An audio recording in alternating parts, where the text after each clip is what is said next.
A new study says that renting is cheaper than buying, and it will be for many years. Is that true? Let's talk about it. Welcome back, or welcome to Uncle ABL, and in today's video, we're talking about home ownership. Now, I could have put this video on my regular channel, and shout out to you guys who are here from there, but I figured this would be the best place to put it because I can give advice. What would I do? Would I buy my home right now in 2024 in the USA, or would I rent? Would I stay at home with mom and dad? What is the best way to go forward right now in today's market in America? If you're not in America right now, I'm not sure what's happening in your neck of the woods. Maybe things are different. I don't know. But I do know about this market right here in the USA. I am a homeowner. I have been for about 4 years now. I've rented a house before. I've rented an apartment before. I stayed at home with my parents obviously before. I know the different ways to go about it. I can give you my advice based on what they say in this particular report and my own experience. Now, before I go any further, let's get into the actual video clip. Of course, I'm going to pause it at certain points to give my 2 cents on it, but this is from ABC News. They're going to cite a report about home ownership. Is it cheaper to buy than rent? Will it be like that forever for a few years? What's going on? So without further ado, let's go ahead and get into it. The look at the housing picture and why the American dream of owning a home may not be the best idea right now. ABC's Faith Abube has been crunching the numbers and has the results for us. Faith, good morning. Good morning to you, Will. It's not exactly the news aspiring home buyers want to hear, but they've been feeling it in the market for quite some time. And now new data shows, at least in the short term, it may be a better deal to rent than to buy. This morning, the American dream of owning a house for some feeling more and more like a fantasy. New analysis from real estate research firm CBRE finding that right now it is more expensive to buy a house in the U.S. than it is to rent an apartment. Now, do you guys think this is propaganda from the rental industry, from giants like BlackRock that buy a bunch of these developments like right here? They buy these developments in bulk. And rather than you being able to buy them and have that ownership, they rent them to you at a premium. Is it propaganda or is it facts? Y'all let me know in the comments what you think. What's your take on the whole situation? An average new renters paying just over $2,000 a month. Compare that to the average new homeowner, shelling out nearly 40% more to cover their monthly mortgage. Now, are we comparing apples to apples or apples to oranges? Are we comparing rentals for apartments and things of this nature, 1-bedroom studios, to these 3-2, 4-3 houses? What are we comparing?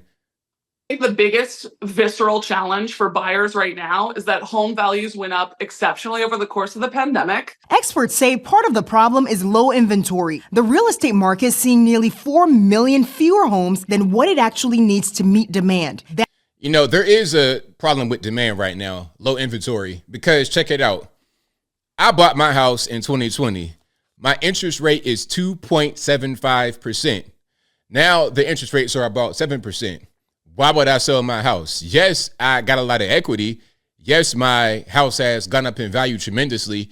But why would I sell right now? To go out and buy another house and pay a 7% interest rate with also higher prices?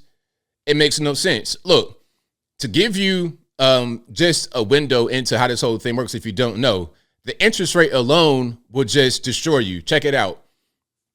My mortgage will go up by $1,000 a month if I bought my house for the same price that I bought it for in 2020 with today's interest rate. The same price, just to change in the interest rate. Then add on top of that the new value of my house. It'd be astronomical. And anywhere I go right now, I'm going to face that same thing. So why would I sell my house? That's why there's low inventory.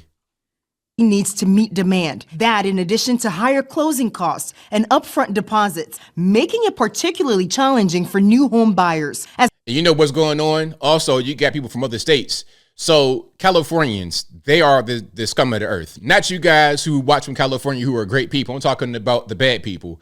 A lot of these California liberals, they'll come with a big bag of money. Okay, they had a house in Los Angeles.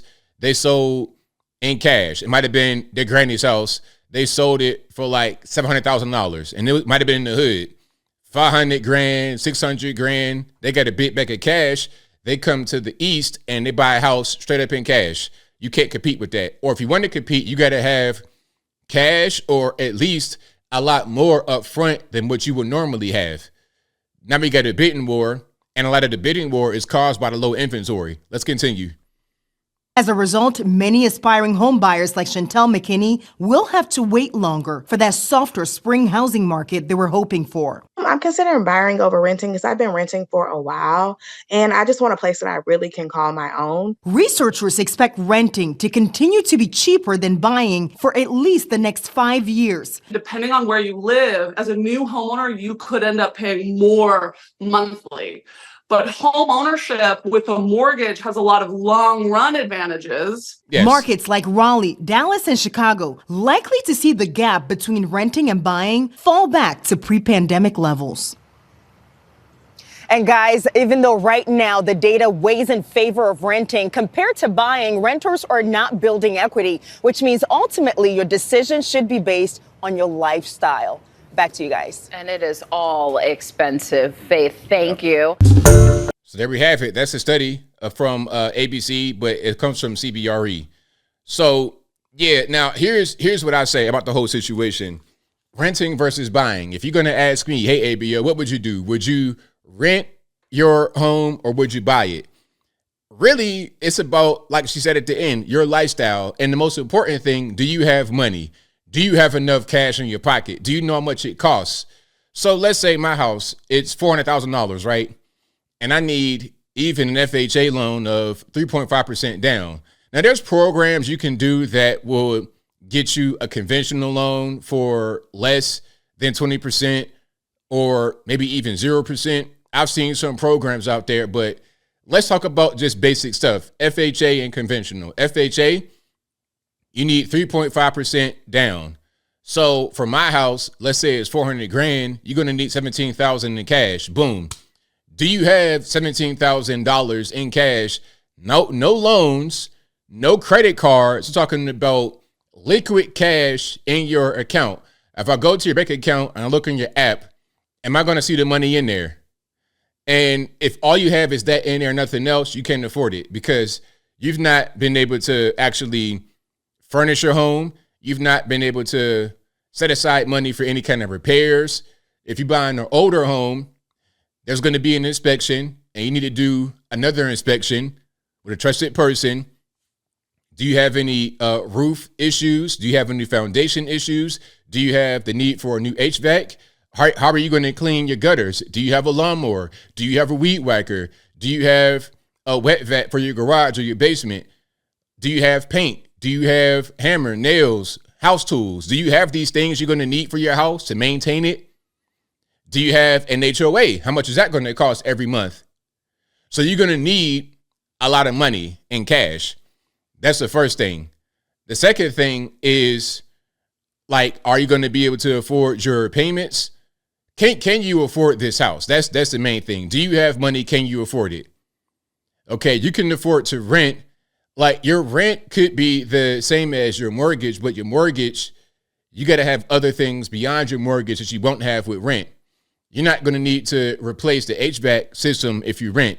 You're not going to need to really cut the grass probably if you rent.